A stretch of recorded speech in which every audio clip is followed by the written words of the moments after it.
how most black people feel about voting for Biden. Yeah. We made history, baby. We made history, baby. Let's go. Black power, baby. Yeah. Damn, history. God is good. All the time. Baby. God is Let's great. go, baby. God is great. Let's go, baby. It's Florida, baby. Florida, we flipped it, baby. We flipped it. We're not from Florida. Hit the road, Trump. And don't you come back no more, no more, no more, no more. Hit the road, Trump. And don't you come back no more. What's that song? Man, we up. New polling suggests that black voters may be souring on Democrats. So you have found that Biden's approval with black Americans is down. How far are we talking here? I mean, it's really down. I mean, you can see it here. At the beginning of his term, he was at 87%. Look at where he is over the last few months, 67%. That's a 20-point drop. And not only is it a 20-point drop, that's 67%. Barack Obama, the last Democratic president, never dropped below 75% in any Gallup poll. So this is lower than Barack Obama ever was. Recent CNN polling has come out and has shown that Joe Biden's approval rating amongst black voters has dipped all the way down to 62%.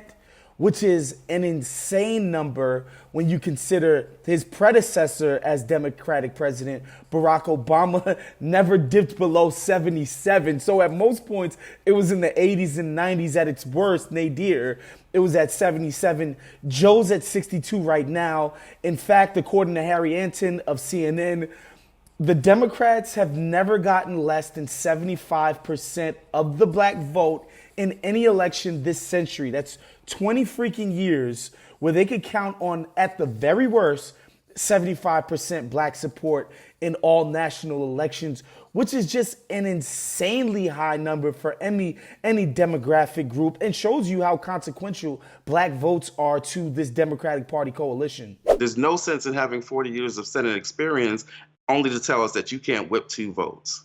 It sounds like you're disappointed in President Biden.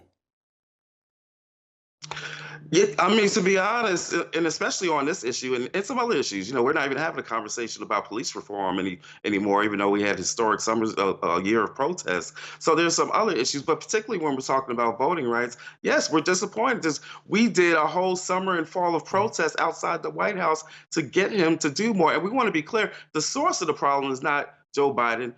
Truth be told, it's not even Manchin and Sinema. The source of the problem are the Republicans that are attacking our rights on a daily basis, including in the state of Georgia, where not only did they pass a voter suppression last year, not only did they gerrymander the maps last fall, but even right now they're about to go into a new session where they're going to try to attack voting rights even further. That's the source of the problem. What we're disappointed in is the president that we put in power with the elections last year in the midst of a pandemic. And it's not hard to understand why Joe Biden is losing support all over the black community, even though I hate that term. This guy has done none of his deliverables. He campaigned very hard, might I add, on criminal justice reform.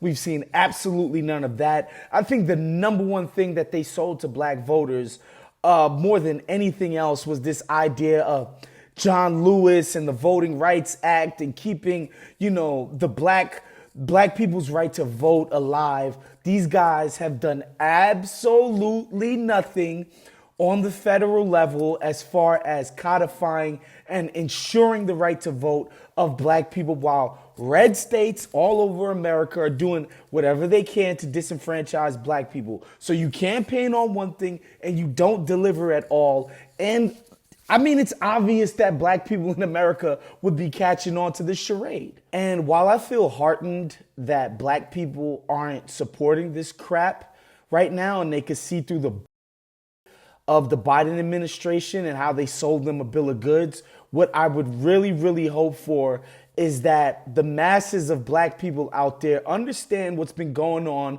amongst the black misleadership class who's basically been selling out black people for 30 years. Think about people like Clyburn in South Carolina. He is, basically public enemy number one when it comes to the interests of black people. And honestly, it's the entire congressional black caucus. Like, these guys are not progressive.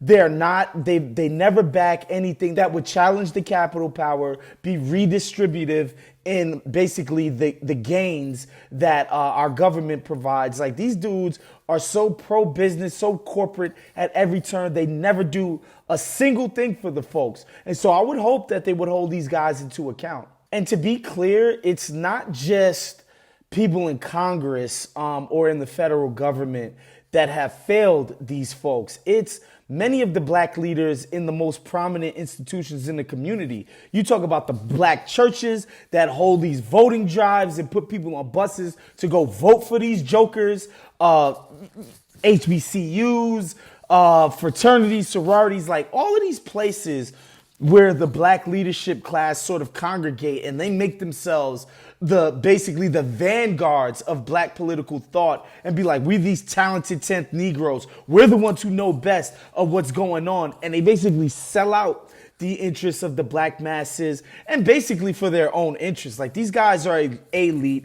They're upper middle class, if not outright rich, and their needs are always met. Whereas, the people at the very bottom get left behind. So I would hope that these people are held to account too, not just the elected officials, but the pillars of black institutions at large. And finally, I would just hope that folks see the in this representation, diversity, and equity nonsense. They do this stuff. They put Kamala Harris as the face, as the vice president.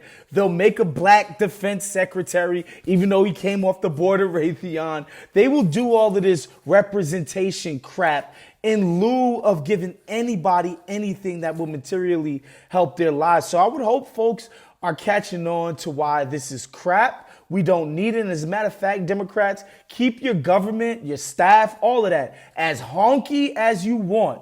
So long as you're delivering health care, you're raising the minimum wage, helping people with their housing needs, basically delivering on the material needs of black people at large. Like, we don't give a about this representation anymore. Actually get stuff done for these folks.